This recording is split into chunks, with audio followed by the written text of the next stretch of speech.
Hey, hey, hey, what's up, everybody? Welcome on in to today's edition of the Halos in the Infield pre-game show with Katella Chronicles' very own Dominic Lorenz here with you, filling in for the one and only James this afternoon. James, of course, having some work that he's got to attend to, so he will be back on the pre-game show Friday and Saturday. Tomorrow for the doubleheader.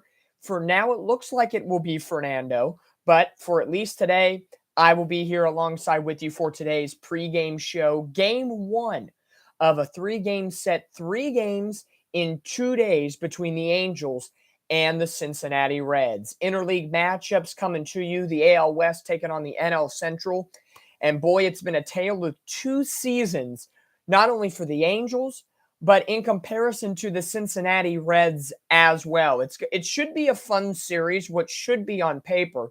But we know this month of August has been an absolute train wreck for the Angels thus far. We'll get to their record so far in August and the things that have maybe gone right and a lot of things that have gone wrong so far. And unfortunately, it's been more wrong than right for the Halos. But we're back to baseball after 2 consecutive days off after the hurricane/tropical storm Hillary that came about over the weekend. The Angels postponed Sunday's game, pushed it back for a doubleheader on Saturday that equated to a loss of a series, losing 2 of 3 to the Tampa Bay Rays.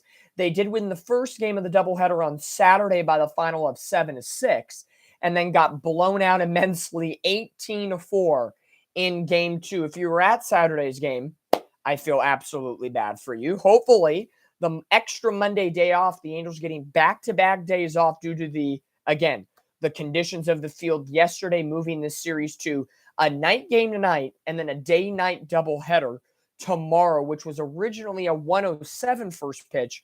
They'll have a 107 first pitch and then a later night game, I believe. I want to say it's in the 6 o'clock hour. I'll have to look at the schedule, but day-night doubleheader tomorrow to wrap up the series against the Cincinnati Reds. But the Angels are just having a red-hot time of struggling here in the month of August. It really started at the trade deadline. We were coming in on a real high after the All-Star break, losing 2 of 3 to the Astros. The Angels found their footing, sweeping the Yankees, taking 2 of 3 from Pittsburgh, sweeping Detroit, but then they went on a very tough road trip to Toronto and Atlanta right after the Detroit series and losing 2 of 3 to Toronto, 2 of 3 to Atlanta. They did escape one game in Atlanta before the trade deadline, and they made some moves at the deadline.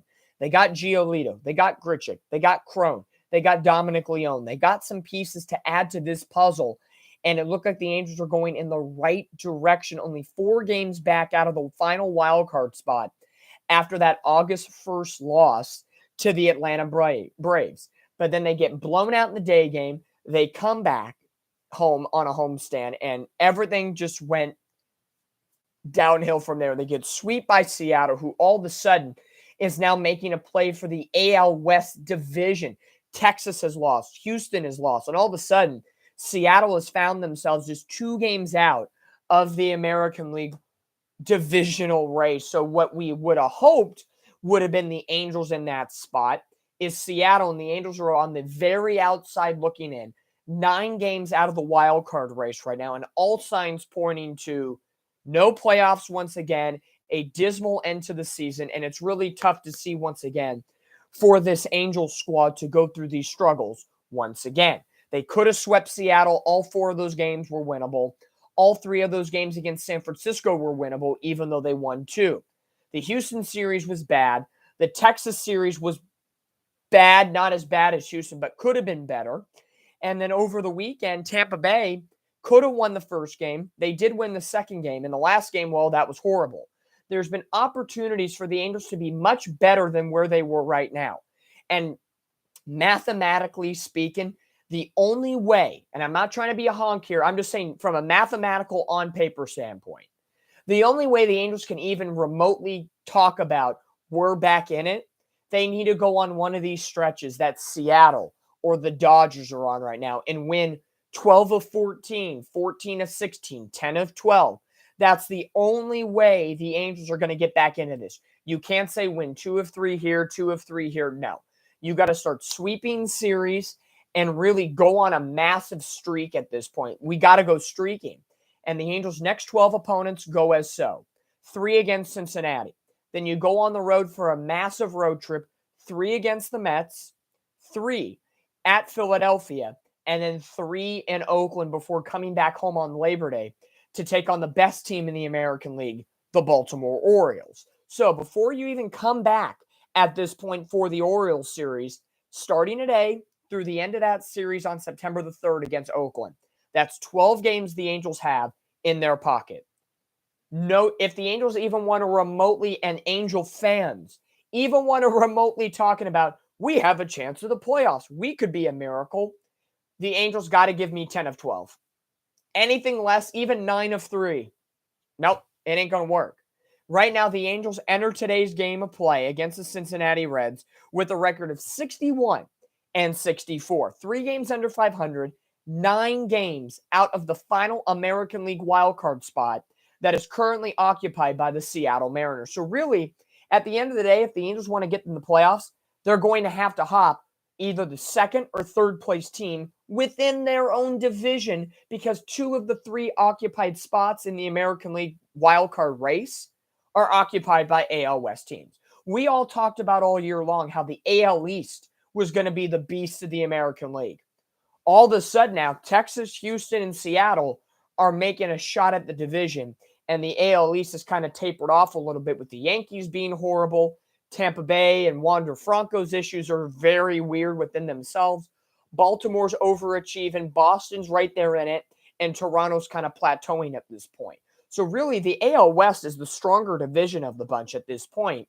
But again, we all hoped when the Angels won that final game, or that first game of the 3-game set against the Braves going into the deadline, hey, this could be us. You lose the last 2, okay.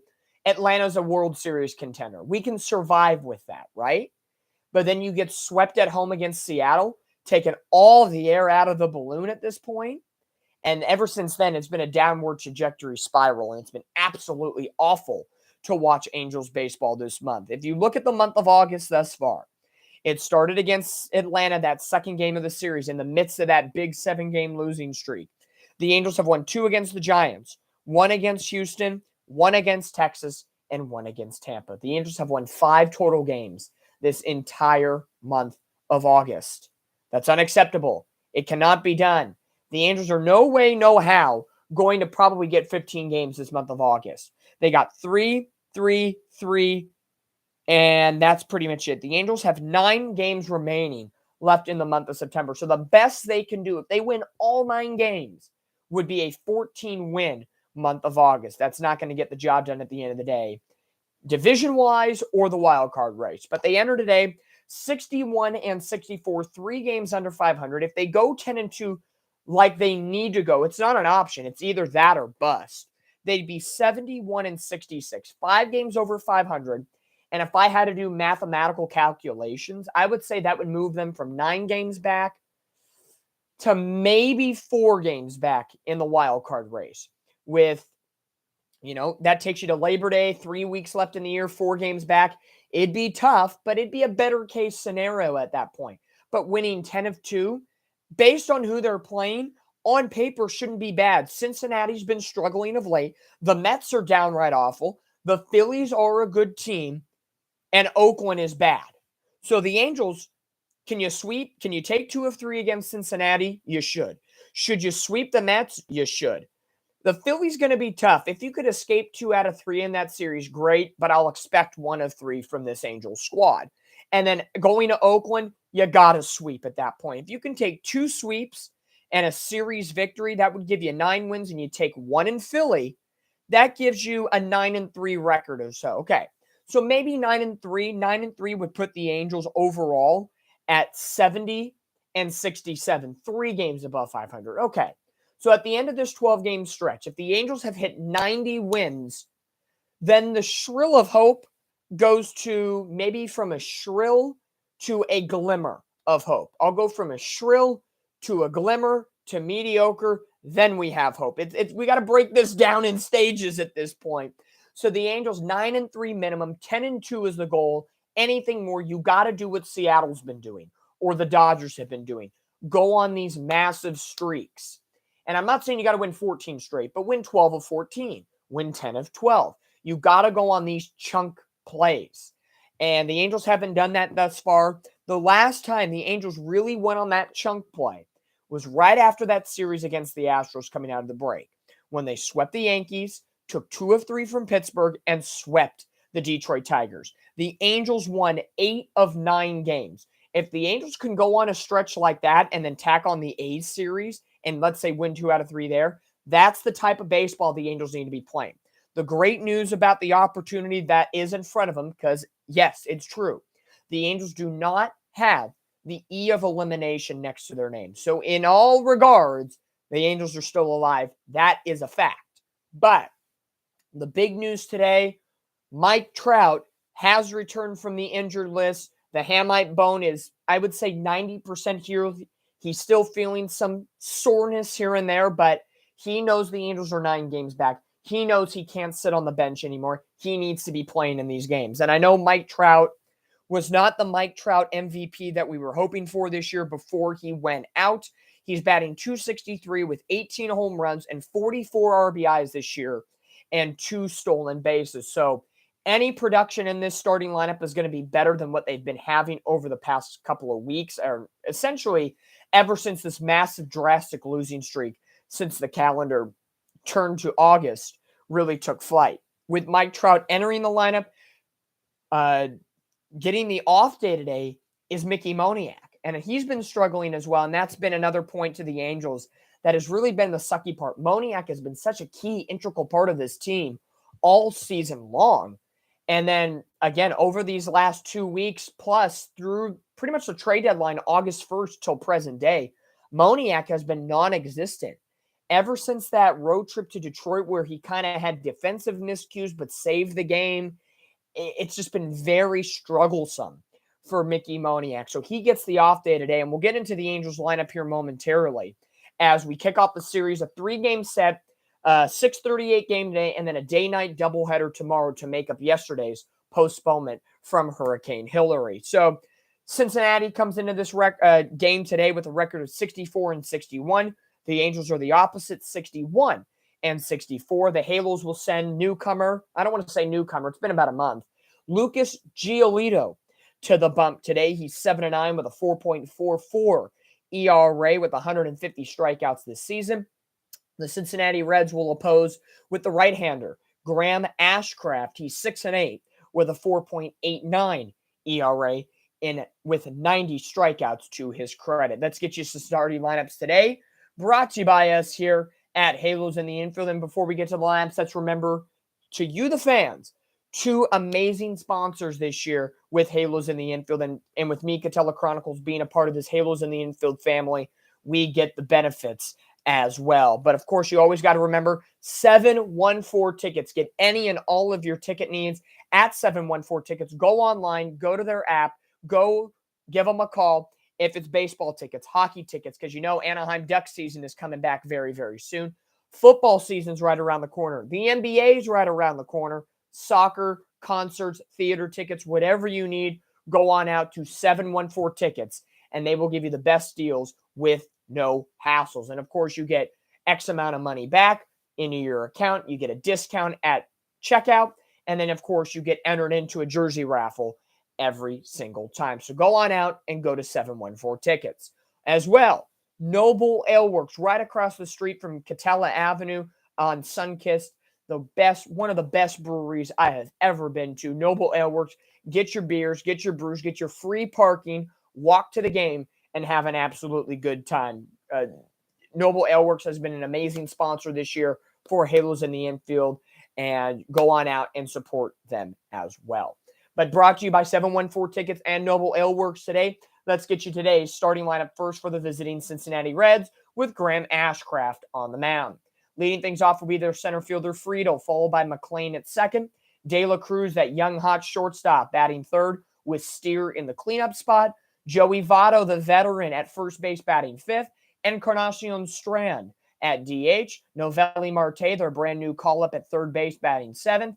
Benson and right. And Stevenson behind the plate. And not really having seen too much of Cincinnati this year, The Angels don't play the Reds that often, and now with the new MLB schedule where everybody gets to play everybody at least once, really getting to see this really young core of Cincinnati that believe they weren't going to be ready till maybe late 24, more so 2025.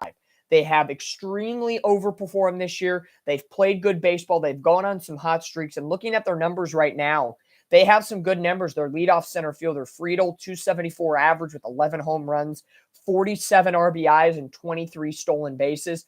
McLean, their second baseman, batting 296. De La Cruz, 257 with speed. There's just up and down this order. Productivity does very well for Cincinnati batting average-wise, and they do have some pop. Batters 1 through 5 all have 10-plus home runs in their order, and speed will kill. Friedel, 23 stolen bases. McLean, 11. De La Cruz, 19. And Steer with 11, with Benson, their right fielder, with 12. So whoever's catching tonight for the Angels, which is Logan O'Hoppe, there's some foreshadowing right there in the Angels lineup today. O'Hoppe better be ready to make some good, accurate checkdowns to second base to try to pick off some Cincinnati runners. Here we go. Angels starting lineup brought to you by 714 Tickets and Noble Airworks goes as followed. Leading things off, the rookie at first base, Nolan Shanuel. Batting second in center field, back from the injured list, Mike Trout.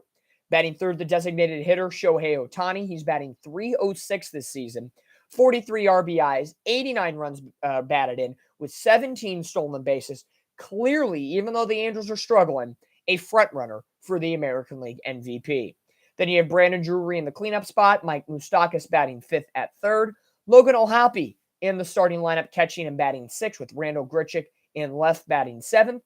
Hunter Renfroe drops from the 7th spot to the 8 hole in right field, and batting ninth, can't believe I'm saying this, Andrew Velasquez in the starting lineup instead of Luis Rengifo.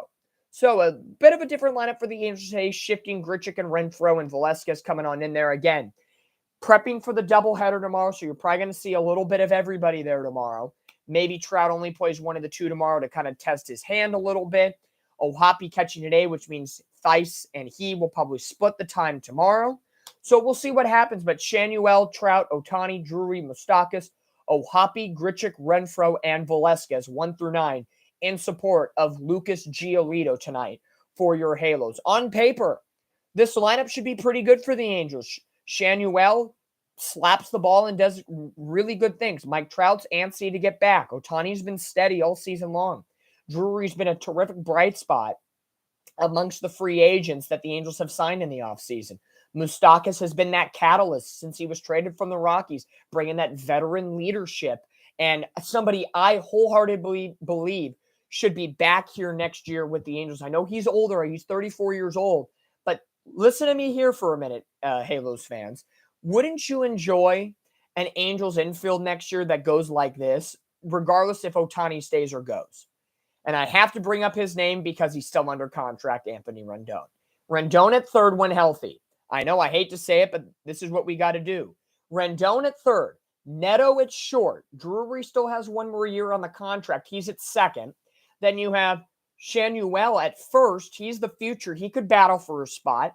But then if he doesn't work out and you want to give him more reps at AAA and kind of ping him back and forth, why not bring back Moustakas and Gio Urshela? Because you already know 10 games into the season, Anthony Rendon's going to be to the track wall and gone on the 60-day IL. Get some insurance at this point. And I would really love to have Moustakas be our starting first baseman. Let Shanuel work his way. I think we all agree, or almost all agree, that Shanuel coming up at this point of the year is kind of a desperate move for Perry Manassian. And I get it. You want to inject some youth like Zach Neto did back in April and May when he came up at first. And I get the move. Nothing against, I think, giving him some reps at the big league level. And that means he's going to probably break camp with the Angels at the big club next spring. That's going to be huge for his confidence level. And he's an incredible college athlete. He was great at FAU. So I'm down for this. But truthfully, we saw Gio Urshela as our starting first baseman this year when Jared Walsh was out. Why not have Urshela and Moustakas play first, Drury at second, Neto at short? When Rendon's healthy, he plays third. But when he needs his off day and his, PTO time off when he's on the injured list, Urshela and Moustakas both know how to play third. That is the best combination. Rengifo's been fine. You want to put him in, fine. But Velasquez needs to go. I love me some Michael Stefanik, but I know the front office isn't giving him too much opportunity right now. So roll with that. Moustakas and Urshela. Moustakas, I think, would take a 2-year, $10 million deal. He's a local. He wants to stay. He knows he's on the back half of his career. He would stay for 2 years, $10 million. He's getting paid $720,000 right now. Give him 2 for 10, 2 for 8, call it a day. Then you could go for Gio Urshela, who hurt his pelvis, out for the rest of the season. Urshela's going to be a top free agent. At the end of the day, as Fernando put in the chat, how's it going, Fernando? Good to see you typing into the chat here. Urshela, we already know this market of free agents coming up outside of the pitching market is going to be downright bad. Cody Bellinger is the best free agent guy on the market that's not a pitcher. He's going to get top dollar. Gio Urshela could be one of those top 5 guys that gets a contract, but Urshela could get a contract, maybe 3 for $30 million, $10 million a year, 3 for 24. I know it doesn't sound great, but he's been playing better. He's coming off an injury year, so you can shave off some money. And the Angels know what they got for him already is a 300-plus batting average with great plate appearances. Moustakas and Urshela, if the Angels have to play cheap, if they re-sign Shohei Ohtani, there's your signings right there. Even if you get Ohtani back, or if you don't get Ohtani, I should say, still guys you want to go after because the middle infield market is bad. So Moustakas and Urshela would be absolutely, and I will sign off on that, and I will keep saying this until it happens because it better happen if we are the Angels. But that's a little digression right there about the Angels infield. But, because every move that the Angels made, guess what? Are all free agents. Escobar is going to be a free agent. Moustakas, Grichuk, Cron, Giolito, Ronaldo Lopez, who I believe should absolutely stay with the Angels as well. And if Giolito can work out some things, I think Giolito's a great pitcher for this staff if he irons whatever situation he's going through right now. He's a local guy from Santa Monica, California, and I think he could really fit into the starting rotation for the Angels at the end of the day. You had your opportunity at signing Michael Lorenzen and Alex Cobb the last couple of off seasons, and you've balked at that opportunity. Lorenzen threw a no-hitter this year. His price just went up. Cobb's had 2 great years with San Francisco. His price is going up. So the Angels are going to have to find a way to match up this starting rotation because Detmers has been good but not great. He's been hit and miss. Sandoval has been really hit and miss this year. Tyler Anderson has not been the free agent starter we were hoping for. Chase Silseth and Griffin Canning, I'll put them in the category of great stories for 2023. Canning, we didn't think we were going to get him back this year, and he's pitched pretty well. Chase Silseth, ever fixing that slider, he's been a dominant force out of the starting rotation. And, of course, Ohtani's Ohtani. So if the Angels don't sign Ohtani at the end of the day, they have plenty to choose from the starting pitching market. It's going to be the positional spots that are going to be tough to fill at that point. But for Giolito, 25 games, a 7-9 record, a 4.44 ERA with a 1.27 whip across time with the White Sox and the Angels so far in 2023. With the Angels, looking over his split stats in 4 games hasn't been pretty.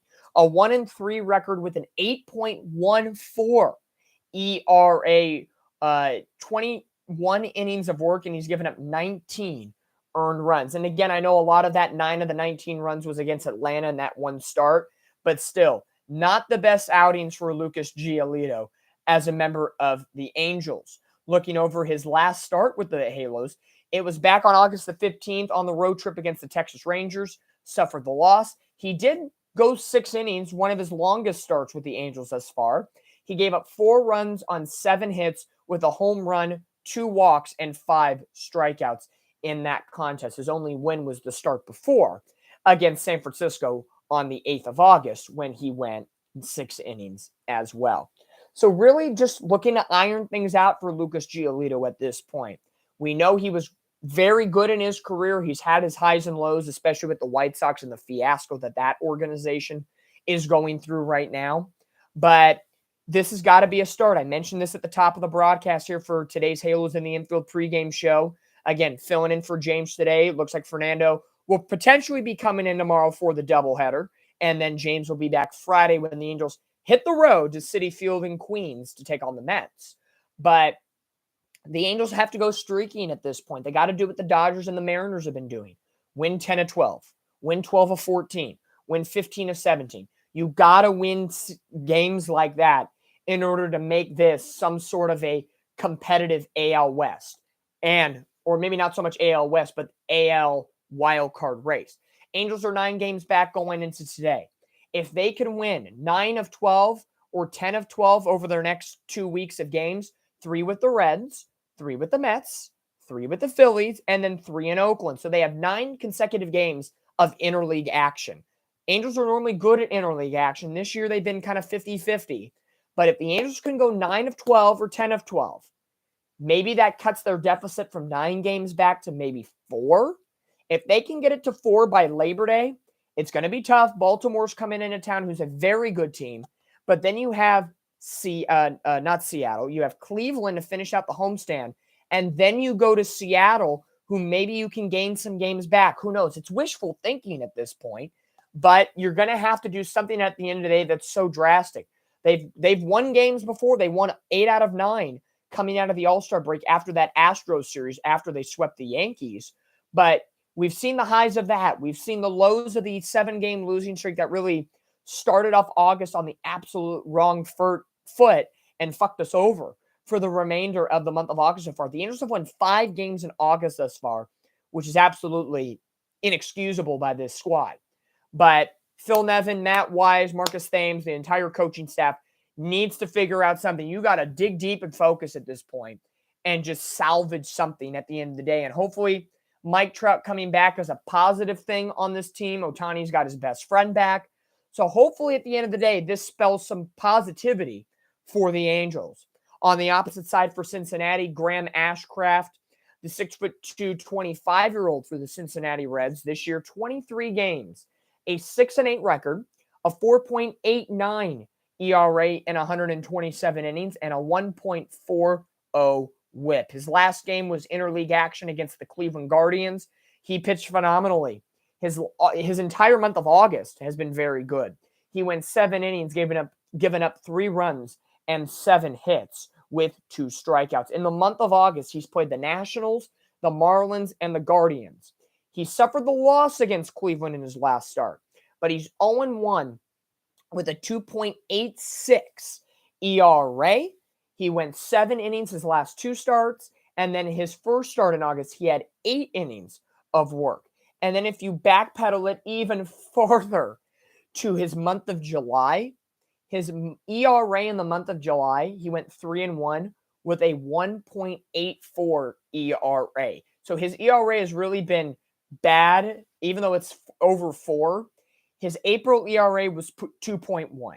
His May was 9.21. His June was 10.38. And then he's lowered it to 1.84 and now 2.86. So he's really coming into his own in his early career with the Cincinnati Reds.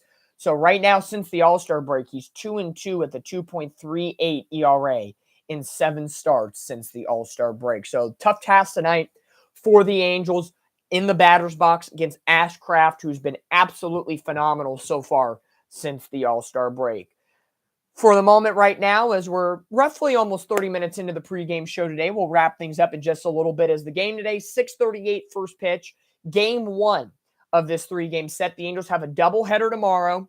It'll begin at 1:07. It'll be Abbott for the Reds against Shohei Ohtani. We'll have day baseball under the A tomorrow. And then the nightcap will be at 6:38 to be decided for Cincinnati against Reed Detmers, coming off a near no-hitter against Texas last week. But taking a look at some comments right now, Marty checked in saying, I don't care anything other than getting Nevin and Squid out of Anaheim. Oh, yeah, and Goofy Bat Boy. Hey, Nevin and I'm all for that. Get Nevin and Velasquez out. But right now, unfortunately, they're still on the active roster. Grill Master checking in saying, I predict the team has anything red in their team to win. You know, the Angels got to do something to figure it out at this point. I don't know what they're going to have to do, but you can say dig deep and focus as much as you want. But Angels just got to win. Pull off what the Mariners are doing. Pull off what the Dodgers are doing and just win games. I don't care if every game is 1-0. Go out and freaking win the day. That's all you got to do.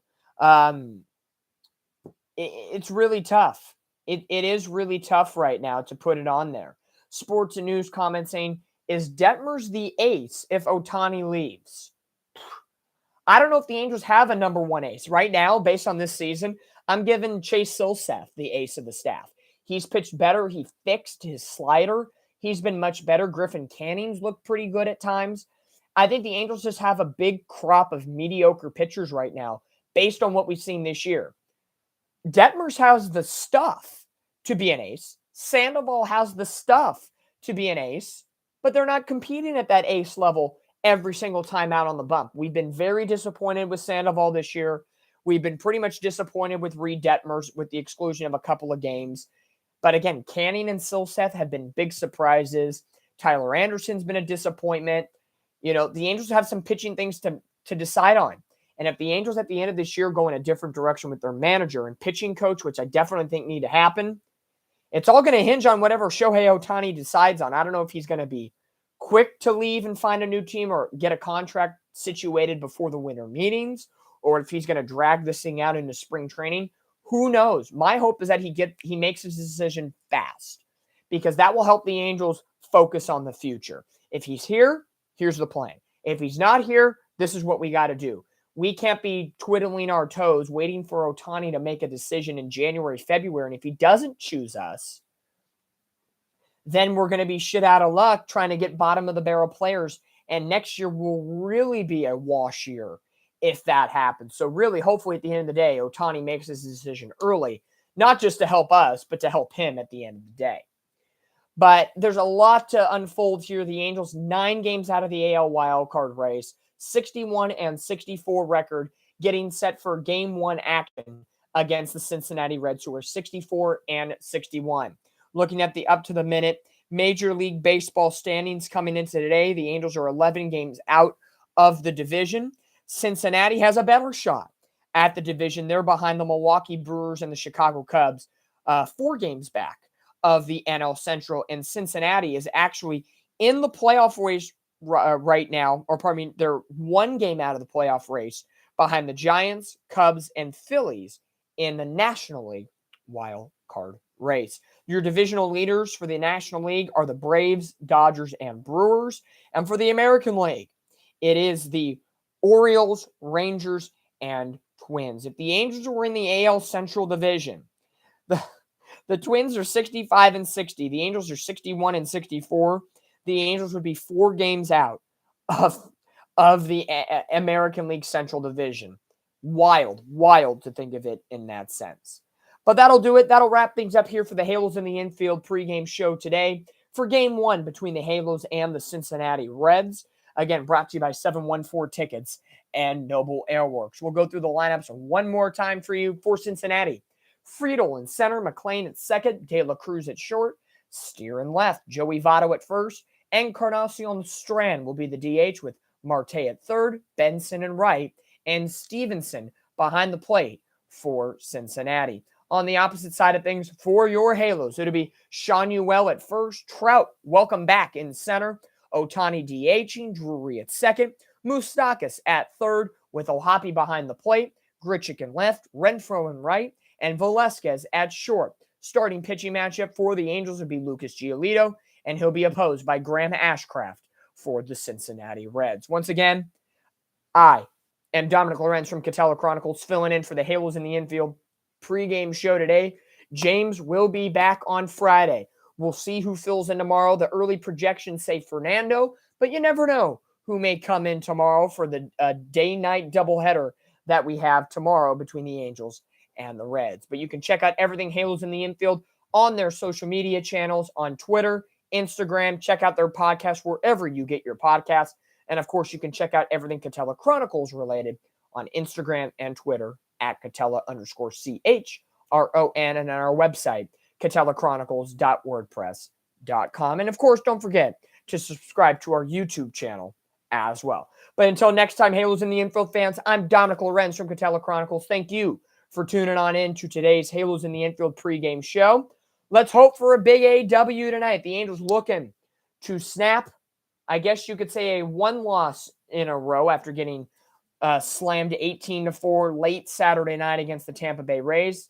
They're coming into this series losing 2 of their last 3, hoping to go on a big streak. They're not eliminated yet, but the hole is getting bigger and bigger and bigger from them to getting towards the playoffs. We don't want disappointment. We're trying for better days, but hopefully you guys cheer along with us as well, hoping for a Halo victory tonight. Giolito against Ashcraft as Mike Trout returns to the starting lineup today. Welcome back, Mike Trout. But until next time, I'm Dominic Lorenz. Cheers, you guys. We'll see you along the way next time here on the Halos in the Infield YouTube channel. Don't forget to like, comment, and subscribe, and give some love to our sponsors, 714 Tickets and Noble Ale Works. Cheers, you guys. Have a great rest of your Tuesday.